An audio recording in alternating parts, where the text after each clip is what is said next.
Property Mysuru ಹೆಜ್ಜೆ ಆದಿಗೌಡ ಮಾತಾಡ್ತಾ ಇರೋದು.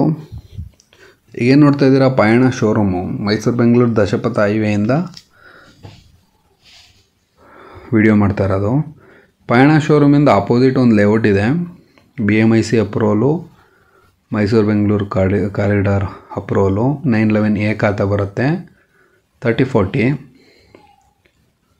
ನಾರ್ತ್ ಈಸ್ಟು ಕಾರ್ನರ್ ಸೈಟ್ ಬಂದಿದೆ. ಒಂದು ಮನೆ ಕಟ್ಟಿದ್ದಾರೆ ನೋಡಿ. ದಶಪಥ ಹೈವೇಗೆ ವಾಕಬಲ್ ಡಿಸ್ಟೆನ್ಸು, ಈ ಹೈವೇಗೆ ಅಡ್ಜಸ್ಟೆಂಟು. ಈಗ ನೋಡಿ, ಮೈಸೂರು ಕಳಸವಾಡಿ ಲೆಫ್ಟ್ ತಗೊಳ್ಬೇಕು ಅಂತಿದೆಯಲ್ಲ, ಈ ಜಂಕ್ಷನ್ಗೆ ಅಡ್ಜಸ್ಟೆಂಟ್ ಆಗಿದೆ. ಫಸ್ಟ್ ಟೈಮ್ ನಮ್ಮ ಚಾನಲ್ ನೋಡ್ತೀವಿ, ಚಾನಲ್ನ ಸಬ್ಸ್ಕ್ರೈಬ್ ಮಾಡಿ. ನಿಮ್ಗೆ ಯಾವುದೇ ಥರ ರಿಕ್ವೈರ್ಮೆಂಟ್ ಇದ್ರೂ ನಮಗೆ ತಿಳಿಸ್ಕೊಡಿ, ಕೆಲಸ ಮಾಡಿಕೊಡ್ತೀವಿ. ಸೈಟು, ಮನೆ, ಜಮೀನು ಯಾವುದೇ ಥರ ಬೇಕಿದ್ರೂ ಕೇಳಿ. ನಮ್ಮಲ್ಲಿ KHB ಹೌಸಿಂಗ್ ಬೋರ್ಡಲ್ಲೂ ಸಿಗುತ್ತೆ, ಪ್ರೈವೇಟ್ ಲೇಔಟ್ಗಳಲ್ಲೂ ಸಿಗುತ್ತೆ. 3040, 4060, 2030 ಯಾರೇ ಇಂಟ್ರೆಸ್ಟ್ ಇರೋ ಸೈಟು ವಿಚಾರಿಸ್ಬೇಕು ಅಂತಿದ್ರು ಸ್ಕ್ರೀನ್ ಮೇಲೆ ಕಾಣ್ತಾರೆ ನಂಬರ್ಗೆ ಕಾಲ್ ಮಾಡಿ. ನೋಡಿ, ಇದು ಕಾರ್ನರ್ ಸೈಟು, ದಶಪಥ ಹೈವೇಗೆ ಅಡ್ಜಸ್ಟೆಂಟಲ್ಲಿರೋದು.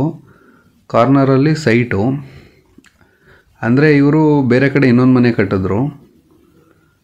ಇದು ಒಳಗಡೆಯಿಂದನೇ ಸ್ಟೇರ್ ಕೇಸ್ ಇದೆ.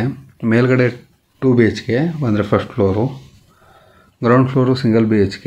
ಇದು ಕಾರ್ ಪಾರ್ಕಿಂಗು, ಒಂದು ಸಂಪು, ವಾಟರ್ ಸಪ್ಲೈ ಎಲ್ಲ ಇದೆ ಲೇಔಟಲ್ಲಿ. ಇವರು ಇನ್ನೊಂದು ಮನೆ ಕಟ್ಟಲಾಗಿ ನೋಡಿ, ಇವರೆಲ್ಲ ವಾಸ ಇದ್ದಾರೆ. ಇವರು ಇನ್ನೊಂದು ಮನೆ ಕಟ್ಟಲಾಗಿ ಇಲ್ಲಿದು ಗೇಟು, ರೈಲಿಂಗ್ಸು, ಬಾಕ್ಲು ಎಲ್ಲ ಬಿಚ್ಕೊಂಡು ಹೊಂಟೋಗಿ ಖಾಲಿ ಮನೆ ಬಿಟ್ಟಿದ್ದಾರೆ. ಇದು ಆಸ್ಕಿಂಗ್ ಬಂದು ಪರ್ ಸ್ಕ್ವೇರ್ ಫೀಟ್ ಆ ಥರ ಏನು ಹೇಳ್ತಾಯಿಲ್ಲ. ಇದೇ ದಶಪಥ ಹೈವೇ. ಟೋಟಲ್ ಪ್ರೈಸ್ ಕೇಳ್ತಾ ಇದ್ದಾರೆ 45 lakhs. ಆಲ್ಟರ್ನೇಟ್ ಮಾಡ್ಕೊಳ್ಬೋದು ಮನೇನ. ಇಲ್ಲಿ ಸೈಟ್ ವ್ಯಾಲ್ಯೂ ಬಂದು 2800 per square feet ಇದೆ. 911A ಖಾತಾ. ಯಾರೇ ಇಂಟ್ರೆಸ್ಟ್ ಇದ್ದರೆ ಸ್ಕ್ರೀನ್ ಮೇಲೆ ಕಾಣ್ತಿರೋ ನಂಬರ್ಗೆ ಕಾಲ್ ಮಾಡಿ. ನಿಮ್ಗೆ ಯಾವುದೇ ಥರ ರಿಕ್ವೈರ್ಮೆಂಟ್ ಇದ್ರೂ ತಿಳಿಸ್ಕೊಡಿ, ಕೆಲಸ ಮಾಡಿಕೊಡ್ತೀವಿ. ಫಸ್ಟ್ ಟೈಮ್ ನಮ್ಮ ಚಾನಲ್ ನೋಡ್ತಾಯಿದ್ರೆ ಚಾನಲ್ನ ಸಬ್ಸ್ಕ್ರೈಬ್ ಮಾಡಿ. 5 ಗುಂಟೆ 10 ಗುಂಟೆ, ಅರ್ಧ ಎಕರೆ 1 ಎಕರೆ ಆ ಥರ ಬೇಕು ಅಂದರೆ ಫಾರ್ಮ್ ಹೌಸ್ಗೆ ಕಾಲ್ ಮಾಡಿ.